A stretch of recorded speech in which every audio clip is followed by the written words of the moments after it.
বৈবাহিক সহ কয়েকটা যে প্রশ্ন করেছেন, যেমন ফ্রিডম অফ স্পিচ নাই, এই বিষয়গুলো যদি আজকে থেকে আমি আরও পুরোনো দিনগুলোতে বলতে পারতাম তাহলে এই কথাগুলো মানাইতো। আর উনি যেহেতু বলছেন যে এটা বিএনপির কেউ নাই, বিএনপির জাতীয়তাবাদী দলের কেউ যদি থাকতো তাহলে এটা আমি খুব সুন্দর মতন করে আরও অ্যান্সার করতাম, সুন্দর না আরও শক্তভাবে। ফ্রিডম অফ স্পিচ নাই এই কথা উনি বললে আমি মানব না।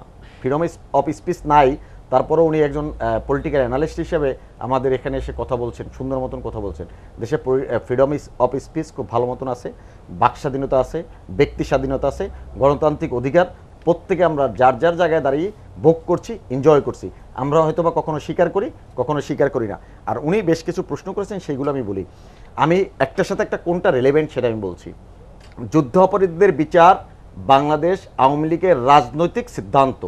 2008-এর 29শে ডিসেম্বরের নির্বাচনে দেশরত্ন জননেত্রী শেখ হাসিনা বাংলার মানুষের সামনে ওয়াদাবদ্ধ যুদ্ধ অপরাধীদের বিচার করবে। এটা নিয়ে কিন্তু এখানে বিরোধিতা কেউ করে না। আমি ওই জায়গাটাই আসতেছি। যুদ্ধ অপরাধীদের আমি যেহেতু বিচার করতে যাচ্ছি, তখনই এদেশে নাশকতা। আজকের আপনি দেখেন, কুখ্যাত রাজাকার মুজাহিদকে আজকে যেমনিভাবে বিচার হলো, তার ফাঁসির রায় যে বহাল হলো, আজকের দেখেন প্রথম দিকে যখন দেলোয়ার হোসেন সাঈদী বা কামরুজ্জামান বা কাদের মোল্লা তাদের যখন রায়গুলো হয়েছে, তখন গোটা বাংলাদেশের জামাত ইসলাম জ্বালিয়ে দিয়েছে, পুড়িয়ে দিয়েছে। আজকের সেই জায়গাটা কি আছে?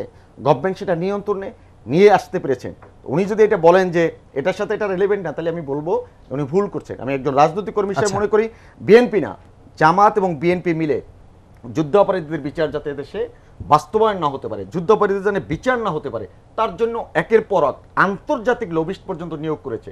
ওদের কাছে শত কোটি হাজার কোটি টাকা ছাড়া বিনিয়োগ করেছে, এবং ওদের এই টাকা দিয়ে ওনারা যদি ভুলে যায় আমার রাজনৈতিক স্ট্যান্ড, বাংলাদেশের বাস্তবতা, এটা it is very clear to all. ওনার কাছে না হইতে পারে, আমার কাছে, আমি একজন মুক্তিযোদ্ধার সন্তান হিসেবে আমার কাছে স্পষ্ট ধারণা বাংলাদেশের রাজনীতি দুটো ভাগে বিভক্ত। আমি একটা হলো প্রো লিবারেশন আর একটা অ্যান্টি লিবারেশন। আমি প্রো লিবারেশনকে, আমি মুক্তিযুদ্ধ, বাংলাদেশ, বঙ্গবন্ধু এটাকে ধারণ করি। এটাকে ধারণ করি বিদায়ী আজকের যারা মুক্ত চিন্তার কথা বলবে, যারা গণতন্ত্রের কথা বলবে, যারা মানুষের মানবাধিকারের বিরুদ্ধে কথা বলবে, সেই প্রসঙ্গটি মনির ভাই ওনারা বলেছেন যে ওনারা কিন্তু ওইটা বিরোধিতা করেননি।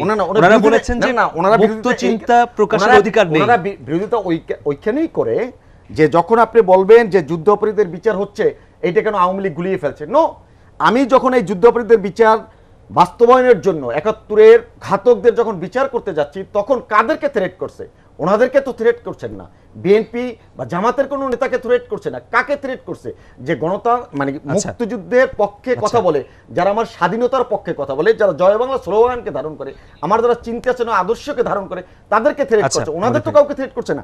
সেই কারণে আমি জনাব ববি আজ্জাজকে বলবো, উনি এই প্রজন্মের মানুষ।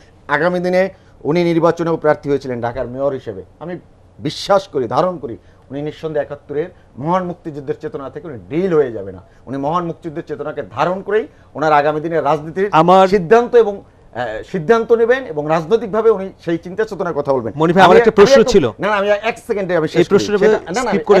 এক সেকেন্ডে মানে আমি শেষ করি। সেটা হলো, উনি যে কথাটা বলছেন, এই কথাটা আমার কাছে খুব, আমি একটু অবাক হয়েছি বটে। কারণ বিএনপি এবং জামাত, আজকের বিএনপির অবস্থানটাকে উনি যেটা বললেন যে বিএনপি, এটা বললে ভুল হবে। বিএনপি কোন দিন, কোন যুদ্ধ অপরাধীদের বিচারের পর বিএনপি কোন সিনিয়র নেতা ওই রায়ের পক্ষে কোনো মন্তব্য করেছেন? পক্ষে বা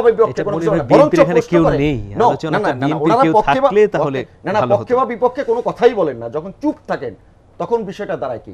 বিষয়টা দাঁড়ায় যুদ্ধ অপরাধীদের বিচার নিয়ে যখন প্রশ্ন করে, স্বচ্ছতা নিয়ে যখন প্রশ্ন করে, তখনই আমার কাছে প্রশ্ন জাগে যে ওনারা যুদ্ধ অপরাধীদের বিচার আদৌ চান না, এবং চান না বিদায়ী আজকের জামাতের হরতালে বেগম খালেদা জিয়া প্রণব মুখার্জির সাথে দেখা করেন না, সেই রাষ্ট্রীয় নীতি ভঙ্গ করেন, তার সাথে মানে অসৎ আচরণ করেন, মানে দৃষ্টতাপূর্ণ আচরণ করেন। আবার মোদির কাছে ক্ষমতায় যাওয়ার জন্য যখন ইন্ডিয়ার প্রয়োজন আছে মনে করে, যখন এটা দৃশ্যমান হয় যে ইন্ডিয়া কোনো রকমভাবে ক্ষমতায় যেতে হলে আমাকে ইন্ডিয়ার হাত ধরতে হবে, তখন আমার নরেন্দ্র মোদির কাছে যায়। এটা হলো ডাবল। রনি ভাই, ববি হাজ্জাজ ভাইকে দিতেই হচ্ছে, কারণ বেশ কিছু প্রশ্নের উত্তর আপনি দিয়েছেন, তারপরে আপনার কাছে আমাকে পয়েন্ট করে কিছু কথা বলেছেন, সেহেতু আমি কয়েকটা জিনিস। অবশ্য মনির ভাই আমার প্রশ্নটির উত্তর দেননি, ওই প্রশ্নটা আমাদের যেতে হবে, আমাদের প্রশ্নের উত্তর শুনতে হবে, কিন্তু আমি আগে কিছু ক্লারিফিকেশন দিয়ে নেই। প্রথমত আপনি বলেছেন শোনার জানার কথা, আপনি আমার কথাটা ফার্স্ট এন্ড ফরমোস্ট ভালো করে শুনেননি। আমি আমাদের দেশে আমাদের সরকারের জন্য বাক স্বাধীনতা আছে কিনা, সরকার আমাদেরকে সেটা দিচ্ছে কিনা, সেটা নিয়ে আসলে আমি আলোচনা করিনি। সেটা একটা ভিন্ন আলোচনা, এবং সেটা নিয়ে আলোচনা করা যায়, কিন্তু সেটা নিয়ে আমি আলোচনা করিনি।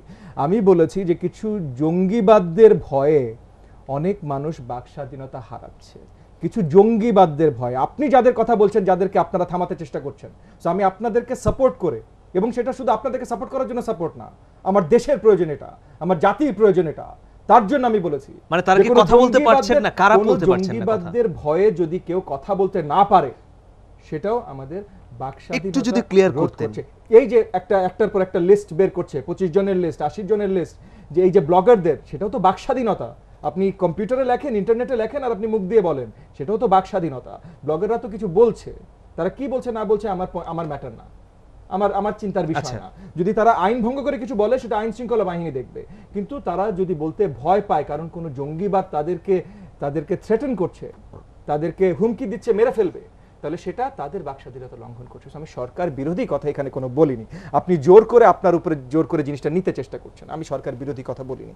আমি বলেছি যে সেখানে সেই জঙ্গিবাদদের ভয়ে যদি আমার বাকস্বাধীনতা লঙ্ঘন হয়, তাহলে সেই জঙ্গিবাদদের থামাতে হবে, প্রথম হলো এইটা। তারপর আপনি বলছেন যুদ্ধ অপরাধীদের বিচার নিয়ে স্বচ্ছতা কিনা, এটা নিয়ে কোনো প্রশ্ন, এটা নিয়ে এখানে আমিও প্রশ্ন তুলিনি, এবং আমি জুনায়েদ সাকিকে সাহেবকেও কোনো প্রশ্ন তুলতে শুনি। এই প্রসঙ্গ নিয়ে আলোচনাই হয়নি। আচ্ছা, কিন্তু যেহেতু আমার নাম নিয়ে বারবার বলেছেন, তো এটা তো আমাকে স্বচ্ছ করতে হবে। কারণ কেন বলিনি, কারণ এটা সাবজুডিস একটা ম্যাটার, এবং আইসিটি ট্রাইব্যুনালস চলছে, এটা নিয়ে কেউ কথা বলতে পারে না। আর আপনি বললেন আপনি কে চেতনা ধারণ করেন, আমরা অনেকেই অনেক চেতনা ধারণ করি। 71-এর আমাদের বাংলাদেশের স্বাধীনতা 7 কোটি বাংলাদেশির অর্জন, এটা কোনো দল, কোনো ব্যক্তি, কোনো ব্যক্তিত্বর অর্জন না, 7 কোটি বাংলাদেশির অর্জন। এবং সেই হিসাবে ওই সময় এবং আমাদের দেশের জাতির পিতা বঙ্গবন্ধু শেখ মুজিবুর রহমান আমাদের সবাইকে তখন নেতৃত্ব দিয়েছেন। সো উনি আমাদের জাতির পিতা, উনি কোনো দলের পিতা না। সো ওই আপনি ধারণ করেন, এ ধারণ করে, ধারণ করে, এই কথাগুলো আপনি দেশের ভিতরে একটা বিভক্তি তৈরি করতে সৃষ্টি করছেন যখন এই কথাগুলো বলছেন। এই কথাটা প্লিজ আমাকে একটু ক্লিয়ার করতে দেন, কারণ বারবার এই কথাগুলো আসে। আপনি কি চেতনা ধারণ করেন, আর আপনার দেশের অন্য কেউ সেটা করেন, এটা পরিষ্কারভাবে আপনি বলেন। আচ্ছা, যে বাংলাদেশী 71 তার চেতনা, এবং 71-এর চেতনা ছিল গণতন্ত্র, 71-এর চেতনা ছিল প্রত্যেকটা বাংলাদেশীর অধিকার। সো আপনি এখন বলবেন না আমি চেতনা ধারণ করি, তো আমার অধিকার তোমার অধিকার না, এইটা এই ধরনের কথা আপনি বলতে পারেন না। বয় ভাই, আসবো আপনার কাছে একটু, সাকিবের কাছে। সাকিব ভাই, এখানে যেহেতু এই প্রসঙ্গটি এলো, আমি জানতে চাই যে আপনারা এই বিচার নিয়ে খুব সোচ্চার ছিলেন, কিন্তু একেবারে সম্প্রতি দেখলাম যে ডাক্তার জাফরুল্লাহ চৌধুরী, তাকে হাজির হতে হয়েছে। তিনি কিন্তু একজন গৌরবান্বিত মুক্তিযুদ্ধ সাহসী সৈনিক না। আপনারা যখন তেল গ্যাস আন্দোলন বা বিভিন্ন ধরনের জনসম্পৃক্ত আন্দোলন করতে যান, সেই আন্দোলনগুলোর কারণে সরকার কোনো না কোনোভাবে বিব্রত বা সরকারের কর্মকাণ্ডে বাধাপ্রাপ্ত হয়, তখন কিন্তু এটা নিয়েও প্রশ্ন ওঠে যে আপনারা পরোক্ষভাবে হলেও যুদ্ধ অপরাধীদের পক্ষে দাঁড়াচ্ছেন, মানে সরকারের স্বাভাবিক কাজকর্মে বিঘ্ন তৈরি করছেন। এটা আমার কথা না, এটা হলো সরকারের প্রসঙ্গ বা সরকারের বক্তব্য। আচ্ছা, আমি একটু মানে আলোচনা আসলে অনেক দিক ছড়িয়ে গেছে, আমি সংক্ষেপে আপনার আজকের মূল আলোচনা যে একটা জঙ্গিবাদী হুমকি, এবং বিশেষভাবে তালিকা করে বিভিন্ন জনকে মৃত্যু পরোয়ানা, ওই তালিকা থেকে তো অনেককে মেরে ফেলা হয়েছে। আমি যেটা বললাম যে ওই তালিকা থেকে বেশ কয়েকজনকে ইতিমধ্যে চাপাতি দিয়ে হত্যা করা হয়েছে। সেখানে অভিজিৎ রায় থেকে শুরু করে অনন্ত বিজয়, আমরা খুব সম্প্রতি 2 জনকে, মানে এমনকি ওই একজনের মৃত্যুর মাত্র 1.5 মাস আর 2 মাসের মাথাতেই আরেকজনকে আমরা এভাবে হারাতে দেখছি। এখন ইতিমধ্যে আমি সামাজিক মাধ্যমে দেখেছি যে অনেকেই আরও এই ধরনের হুমকি পাচ্ছেন, এবং তারাও মানে হয়তো আমরা হতাশা প্রকাশ করছেন যে আমরা হয়তো আরেকজনকে হারাতে দেখব এবং এইভাবে চাপাতির আক্রমণে নিহত হতে দেখব, কিন্তু তারপরও আমরা দেখব না যে এই যে রাষ্ট্র, তার সমস্ত বাহিনী, তারা এইভাবে যে নির্বিচারে চাপাতি দিয়ে দিনে দুপুরে, কখনো কখনো রাত্রে কিংবা সন্ধ্যায়, এমনকি আইন শৃঙ্খলা বাহিনীর উপস্থিতির মধ্যে, বেষ্টনীর মধ্যে তারা হত্যা করে নির্বিঘ্নে পালিয়ে যাচ্ছে, তাদের টিকি ধরা যাচ্ছে না, তাদের যে চক্রটাকে পুরো ধরা যাচ্ছে না। তাহলে এইটা আমরা বলতে চেষ্টা করেছি যে একদিকে সরকার রাজনৈতিকভাবে যতটা জঙ্গিবাদের বিরুদ্ধে কথা বলে, ঠিক বাস্তবতা যখন জঙ্গিবাদীরা তাদের হামলা দেখাচ্ছে, তাদের ধরার ক্ষেত্রে সরকারের যে ভূমিকা এবং সাফল্য, সেটা আমরা একেবারেই দেখতে পাচ্ছি না। এই হচ্ছে একটা গুরুত্বপূর্ণ সমস্যা। এবং কারণ কি, তো এইটাই অনুসন্ধান করার মানে জনগণ করছেন, এবং এইটা আমরা দেখেছি যে যারা এভাবে আক্রান্ত হচ্ছেন, তাদের পরিবার, তাদের বন্ধু স্বজন, এবং আমরা সকলে মিলে এই আইন শৃঙ্খলা বাহিনীর এই ব্যর্থতাকে সরকারের ব্যর্থতা হিসেবে দেখছেন, এবং সরকারের একটা পরোক্ষ পৃষ্ঠপোষকতা এখানে আছে কিনা সেটা নিয়েও তারা অনেক অভিযোগ তারা তুলছেন। এই জায়গাতে আমি যেটা বলতে চাচ্ছি যে আপনি এই যে জঙ্গিবাদের হুমকি, এটা তো সারা দুনিয়াব্যাপী আমরা একটা দেখছি। হ্যাঁ, এই ধরনের হুমকি কিভাবে মোকাবেলা করা হয় দেশ, এটা কি কেবলমাত্র একটা আইন শৃঙ্খলাজনিত মোকাবেলা দিয়েই আপনি এটাকে এটাকে ছোট দমন করে করতে বলবেন, পারবেন? আমরা অন্য আরেকটি আমি প্রসঙ্গে বলতে যাব। চাইছি যে একটা দেশে যদি গণতান্ত্রিক প্রক্রিয়া, আমাদের মুক্তিযুদ্ধের চেতনা যদি বলেন তো মুক্তিযুদ্ধের চেতনার গুরুত্বপূর্ণ একটা অংশ একদিকে অসাম্প্রদায়িকতা, তেমনি গণতন্ত্র, তেমনি সার্বভৌমত্ব। না, আপনি কাজে বলতে কোনো চান একটাকে বাদ গণতন্ত্র দিয়ে নেই, গণতন্ত্র আমি শেষ করি, না আমার থাকার কথাটা আপনি কিছু কোনো নেই। বাক্যই শেষ করতে অবশ্যই দিচ্ছেন না। আমি বলছি যে মুক্তিযুদ্ধে যে অসাম্প্রদায়িক চেতনা, যে গণতান্ত্রিক চেতনা, যে সার্বভৌমত্বের চেতনা, এই তিনটা একটি আরেকটা থেকে কোনোভাবেই ছাড় দিয়ে কোনোটাকে রক্ষা করা যায় না। অসাম্প্রদায়িকতা আমাদের সমাজে আমরা রক্ষা করতে পারবো না যদি আমরা এখানে গণতন্ত্রের চেতনাকে রক্ষা করতে না পারি। আমরা গণতন্ত্রের চেতনাকে রক্ষা করতে পারবো না যদি আমরা এখানে সার্বভৌমত্বের চেতনাকে রক্ষা করতে না পারি। একইভাবে ঘুরে এটা আসে। কাজেই বাংলাদেশে একটা গণতান্ত্রিক সমাজই, গণতান্ত্রিক শক্তিশালী ব্যবস্থা, কার্যকর গণতন্ত্রই আসলে এই জঙ্গিবাদের হুমকিকে মোকাবেলা করতে পারে। আজকে তার মানে গণতন্ত্র না থাকলে আমি বলি যে গণতন্ত্র সমাজ নেই আপনি বলতে হ্যাঁ, চাচ্ছেন? অবশ্যই এখানে কার্যকর গণতন্ত্র নেই। মানুষের এখন ভোটের অধিকার নিয়ে প্রশ্ন এবং 28 তারিখের নির্বাচন, সেই প্রশ্নগুলো আসছে। এটা আর নতুন করে সেটার তোলার কারণে কিছু কি নেই। এগুলো হচ্ছে? আমি না, সেটার কারণে যে জিনিসটা, এটার কারণে যেটা হচ্ছে যে কার্যকর গণতন্ত্র ছাড়া আপনি এখানে মোকাবেলার পথ খুঁজে পাবেন না। এটা কেবলমাত্র একটা আইন শৃঙ্খলাজনিত সমস্যা হিসেবে এটাকে ছোট করে শেষ দেখা হবে। আমি বলছি যে যখন এই ধরনের গণতান্ত্রিক জায়গা থাকে না, তখন জবাবদিহিতার জায়গাটা খুব দুর্বল থাকে। যে কারণে আপনি যে প্রশ্নটা তুলেছেন, একজন আওয়ামী লীগ নেত্রীর পুত্র সে দুজনকে যে গুলি করে ফেলল, এটা আসলে কি? এটা ক্ষমতার একটা দম্ভ দেখালো। এই যে ক্ষমতা যখন আনঅ্যাকাউন্টেবল কিংবা জবাবদিহিতার বাইরে চলে যায়, তখন এই ধরনের দম্ভ প্রদর্শন এটা সম্ভব হয়। কাজেই আজকে একটা কার্যকর গণতন্ত্র ছাড়া আমরা এই পরিস্থিতি মোকাবেলা করতে পারবো না। একটা কথা বলে আমি শেষ করি, সেটা হচ্ছে এই যে বাংলাদেশে এই যে বিচারহীনতা, আপনি বিচারহীনতা এই ধরনের ক্ষেত্রেও ঘটছে, এবং বিচারহীনতা আমরা ডক্টর হুমায়ুন আজাদ থেকে শুরু করে এখন পর্যন্ত বিচারহীনতা দেখতে পাচ্ছি। এবং আমরা ওই পয়লা বৈশাখের ধর্ষণের ক্ষেত্রে, যৌন সন্ত্রাসের ক্ষেত্রে, কিংবা মান্দি নারী, গারো নারী ধর্ষণের ক্ষেত্রে, সব ক্ষেত্রে আমরা দেখছি যে বিচারহীনতা অথবা দীর্ঘসূত্রিতা, এবং সেটার কারণে যে বিরাট ভাবে এই ধরনের মানে একটা ক্ষমতার দম্ভ বলেন সব অর্থে, সেটা যৌন সন্ত্রাসের ক্ষেত্রেও, খুন করার ক্ষেত্রেও, সেটা আজকে ব্যাপকভাবে মনির ভাই শেষ করতে হবে। এক লাইনে ববি ভাইয়ের মাধ্যমে শেষ করব। বিচারহীনতা যদি বন্ধ না হয়, তাহলে মুক্তিযুদ্ধের চেতনা কি বাস্তবায়িত হবে? না, আমি ওনার কথার সাথে তো একমত। আমার প্রশ্নটা হলো যে উনি প্রথমত রনির ব্যাপারে যে বেশি সময় নেই কিন্তু শেষ করতে। না, রনির ব্যাপারে যে কথা বলছেন, আপনি কি এপ্রিল মাসে যখন ঘটনা ঘটছে, এপ্রিলের 13 তারিখে যদি ঘটনা ঘটে থাকে, 14 তারিখে কি এই বিষয়টা কোনো পত্রপত্রিকায়, কোনো মিডিয়া নিউজ করেছিল? এই বিষয়টা চোখের আড়াল হয়ে গেছে। চোখের আড়াল হয় না। আমার কথাটা হলো আপনার সরকারি সংস্থা, আইন শৃঙ্খলা রক্ষাকারী বাহিনী বা সরকারি গোয়েন্দা সংস্থা, তারা যদি তৎপর না থাকতো, তাহলে তো রনিকে গ্রেপ্তার করার কথা ছিল না। সরকার আন্তরিক বিদয়িত রনিকে গ্রেপ্তার করা হয়েছে, এবং ইতিমধ্যে ডিবির যুগ্ম কমিশনার মনিরুল ইসলাম সাহেব সহ স্বরাষ্ট্র প্রতিমন্ত্রী, তারা তো মিডিয়ার সামনে বলেছেন যে সে এমপির পুত্র হোক, মন্ত্রীর প্রতিমন্ত্রীর কারোর পুত্র হোক, সে রেহাই পাবে, সেটা অবশ্যই আইনের চোখে সে অপরাধী। কিন্তু আমার প্রশ্ন, আমার প্রশ্নটা হলো যে ওনারা যে কথা বলছেন, লাইসেন্স দেওয়ার ক্ষেত্রে কি কোনো নীতিমালার যথার্থ প্রয়োগ না হয় এটা অন্যতম কারণ? না, আমার এইটা প্রশ্ন শেষ করতে হবে। সে যদি আপনার অস্ত্রের লাইসেন্স পাওয়ার জন্য যে সরকার যে ক্রাইটেরিয়া দেয়, সেটা যদি সে ফুলফিল করতে পারে, সে নাগরিক হিসেবে পাইতেই পারে। সেটা আরেকটা প্রশ্ন। সেটা আপনি টেলিভিশন অ্যাঙ্করিং করেন, উনি বিজনেস করেন বা রাজনীতি নিয়ে ভাবেন, উনি পলিটিক্সের সাথে আছেন, উনি ওনার প্রয়োজনে চাইতে পারে। ডিমান্ড সেই ক্রাইটেরিয়া যদি ফুলফিল করে, তখন সরকার দিতেই পারে। সেটা আমি নিউজ।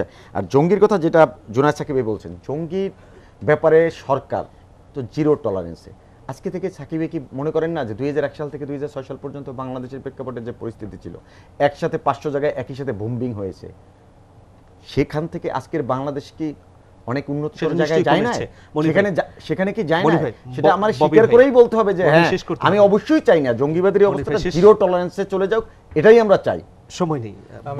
কুইকলি যেটা মানতে হবে, সেটা প্রথম থেকে মানতে হবে যে এই রাজনৈতিক সরকার, আওয়ামী লীগের এই রাজনৈতিক সরকারকে কিছু জিনিসের জন্য ধন্যবাদ দিতে হবে। জঙ্গিবাদ বিরোধী তারা অনেক কাজ করেছে, আমরা প্রত্যাশা করি আরো অনেক বেশি করবে। জুনায়েদ সাকিব সাহেব যেই পয়েন্টগুলো তুলেছেন, absolutely I agree with them, যে এটা আরো বেশি তাদের কাছ থেকে আমাদের প্রতিশ্রুতি। এবং এই কি বলেন, এই যে আইসিটি ট্রাইব্যুনাল, 71-এর যে অপরাধীরা, তাদের যে বিচার, এটাও আমাদের এই সরকারের থেকে প্রত্যাশা ছিল, এবং তাদেরকে ধন্যবাদ, তারা এটা করছে। এটা নিয়ে অনেক প্রশ্ন, অনেক কিছু উঠতে পারে, সেগুলো আমি তুলিনি।